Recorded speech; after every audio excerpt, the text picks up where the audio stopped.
হেই viewers, কি অবস্থা সবার? আমি কলিস ডায়েরি থেকে নিয়ে এলাম আরেকটি নতুন ব্লগ। আজকে বানাবো সিঙ্গারা। তো সিঙ্গারা বানানোর রেসিপিটি তোমাদের সাথে শেয়ার করছি।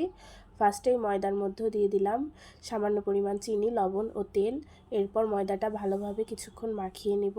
কিছুক্ষণ ভালোভাবে মাখানোর পর এতে সামান্য পরিমাণ জল অ্যাড করে দিব। কিছুটা জল অ্যাড করে দেওয়ার পর ময়দাটা আবারও ভালোভাবে কিছুক্ষণ মাখিয়ে নেব।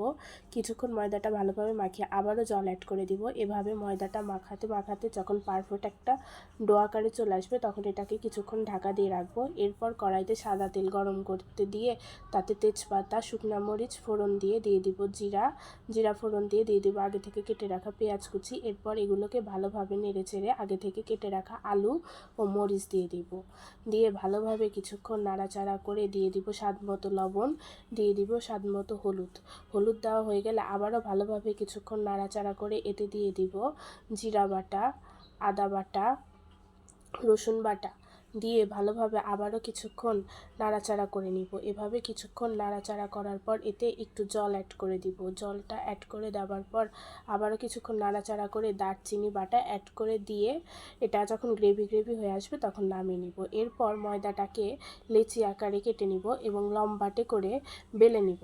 এরপর এই লুচিটাতে চাকু দিয়ে মাঝ বরাবর কেটে সিঙ্গারার শেপে হাতের মধ্যে মুড়িয়ে নিব। মুড়িয়ে নেওয়ার পর এটাকে ভালোভাবে লাগিয়ে দেব যেন খুলে না আসে। এরপর এতে আগে থেকে রান্না করে রাখা আলুর তরকারিটি দিয়ে দিব। আলুর তরকারিটি দেওয়ার পরে এটাকে ভাজ করে নিব।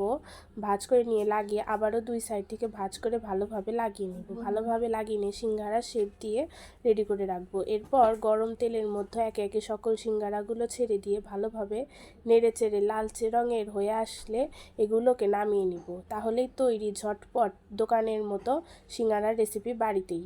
আপনারা সবাই ভালো থাকবেন।